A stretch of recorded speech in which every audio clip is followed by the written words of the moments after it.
At 11:47 p.m., the monitors flatlined, their screens going dark to signal the end of Roman Hale's life. 3 medical experts had gathered that evening: a cardiologist from Boston, a veteran neurologist with 3 decades under his belt, and a critical care physician whose record showed he never abandoned patients without absolute certainty. Yet all 3 would walk away from this case. The family received the notification, paperwork began moving through the system, and the night nurse softly dimmed the hospital lighting. By midnight, the city's most influential man had been pronounced dead, and by morning the world would never be the same. Not due to medical expertise or technology, but because of a 3-year-old girl in a pink dress who pressed her small palm against an unconscious man's face in the dead of night, clutching her teddy bear against his chest while whispering words only children speak when they believe someone can hear them. And because of her mother, a cleaner who had worked that building for 9 years, who understood by dawn that her most significant contribution that evening had nothing to do with cleaning supplies. Before proceeding, if you believe that the smallest and most overlooked individuals often carry the most extraordinary gifts, please like this video, subscribe to the channel, and share it with someone who needs to believe in something today. Roman Hale, 58, had spent 30 years constructing a real estate empire spanning 4 continents. Financial publications had characterized him as visionary, relentless, and difficult in roughly equal measure, labels he never disputed. His sole daughter Sarah was the only person who challenged his ideas without calculating the fallout.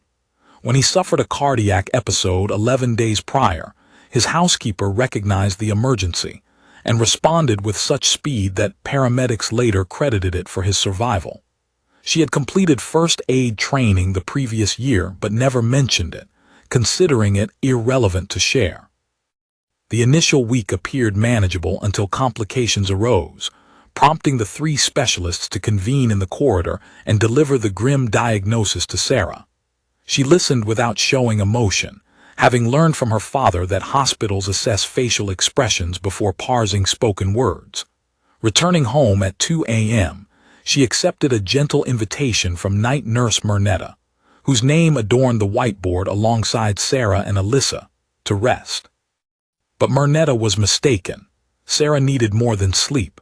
Actually, her name was Aida, 34, who had cleaned the 4th floor for 9 years while pursuing nursing credentials incrementally, balancing night shifts with single motherhood and financial constraints.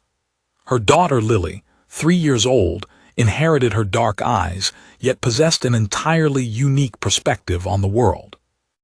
Having grown up among working professionals, Lily absorbed an uncommon presence that most adults spend lifetimes seeking.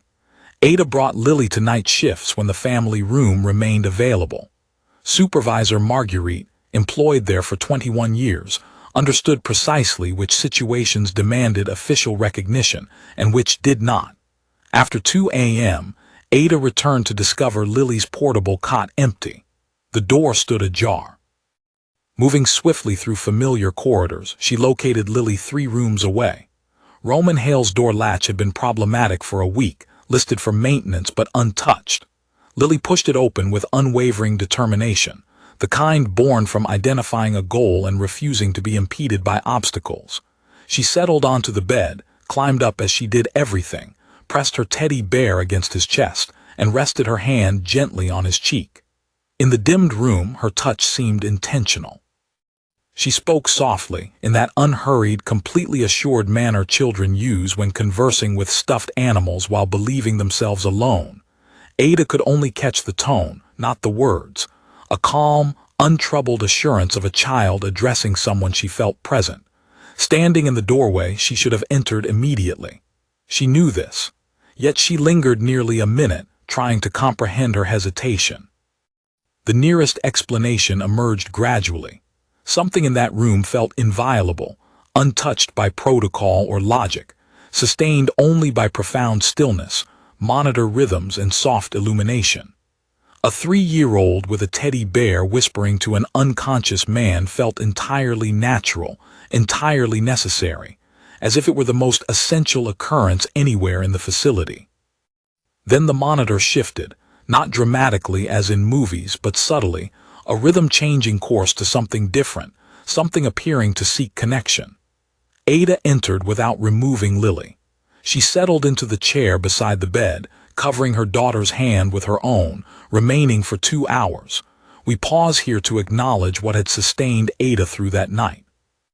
Daycare director Dora accepted Ada payments 2 weeks late for over a year without making her feel inadequate, simply stating these matters resolve themselves and expressing complete trust. Dr. Ferris, working day shifts on the 4th floor, had quietly placed nursing textbooks from the library discard pile on Ada's cart for 3 years, each containing a small note reading, "Thought this might be useful." Parking attendant Otto observed Ada arriving soaked 4 mornings consecutively during winters when Lily required antibiotics, noting that covered parking would mean the difference between treatment and neglect. Otto provided an access card, calling it a spare, and had quietly renewed it every 6 months since. These individuals never met, unaware they formed an interconnected chain. They simply noticed someone and made small decisions. That chain positioned Ada on the 4th floor that precise night. Her presence placed Lily in that room, and Lily in that room remained unexplained by anyone. This is what the channel believes. The impossible arrives rarely, carried by countless ordinary people performing modest acts that accumulate into something unforeseen and unplanned. At 4:23 a.m., Roman Hale's head moved. Ada activated the emergency button. Mernetta arrived within 40 seconds, examined the monitors, looked at Lily asleep against the man with her teddy bear still pressed to his chest, then regarded Ada. "How long have you been in here?" she asked. "About 2 hours," Ada replied. Mernetta reviewed the screens once more, then decided to summon the medical team, requesting Ada escort Lily back to the family room. Ada lifted her daughter carefully.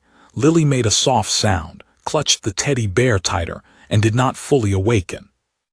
Ada carried her down the corridor, sitting quietly in the family room until sounds of medical personnel moving through the floor indicated developments. Roman opened his eyes 4 days later, emerging gradually as one surfaces from deep water. By week's end, he remained conscious for hours at a time. His first clear statement, addressed to Sarah beside his bed on a Tuesday afternoon, was direct as ever: "I am hungry." Sarah laughed, a sound absent for 2 weeks. He inquired about the 4th during his recovery. Sarah recounted everything, having spoken directly with Ada in the corridor, asking for a few minutes to discuss the situation. Ada shared the straightforward account, apologized for not removing Lily immediately, and acknowledged potential consequences. Sarah simply asked what Lily had been doing when Ada discovered her. Ada explained her hand rested on his face, that she was conversing with him. Sarah quietly posed what Lily believed she was saying. Ada admitted she did not know, nodding. Lily talked to everything: her stuffed animals, home plants, outdoor pigeons, believing all could hear her. Sarah whispered, "Perhaps everything can." Roman requested to meet Lily. Their encounter occurred Thursday morning.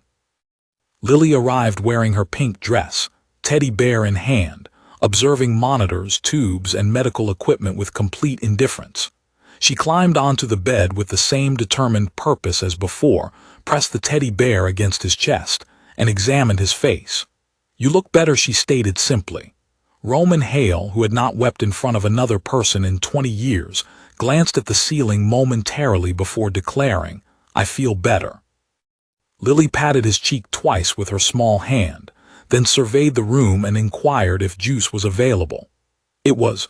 Roman asked Ada about her needs, not as a performative gesture of generosity, but as a genuine inquiry requiring action. She detailed her nursing qualification journey, the remaining examinations, associated costs, and time commitments, plus childcare challenges that vanished whenever she attempted studying past 10 p.m. He asked how long it would take if those barriers were eliminated. A year, maybe less, she estimated. He made 4 calls that afternoon, not to create new opportunities, but to connect her with existing resources she had overlooked due to lack of awareness and time constraints. These calls did not generate fresh support. They linked Ada to programs already available to her but unknown until that moment. Ada sat her first remaining examination 4 months later and passed. She took the second 3 months subsequently. On the day she received her results, standing in the corridor with her cart, her phone illuminated. She paused, then walked to the family room and sat quietly for a while. Mernetta found her there, observed the phone and her expression, then sat beside her. After a moment she said, "I knew you would." Ada responded, "You didn't know me when I started." Mernetta replied, "I knew you by the second week. Roman told Sarah once, I don't know what she did in that room." Sarah answered, "Neither does she. She was just there." He concluded, "That's the whole thing, isn't it?" Sarah agreed, "That's the whole thing. Never underestimate the person pushing the cart down the corridor. Never underestimate her daughter. Never underestimate what 9 years of quiet persistence appears as from within, or what it enables when it reaches the perfect location at the perfect moment. And never underestimate a 3-year-old who converses with everything because she believes everything listens. Because sometimes everything does. If this story resonated with you, please like the video, leave a comment, and share it with someone who needs it today. Subscribe for more tales of courage, quiet dignity, and small human choices that prove more significant than anyone anticipated. Because the most crucial event in that hospital on the 4th was not documented in any report. It was a child's hand upon a man's face, and a mother standing in the doorway choosing not to interrupt. Welcome to the channel. We are so glad you are here.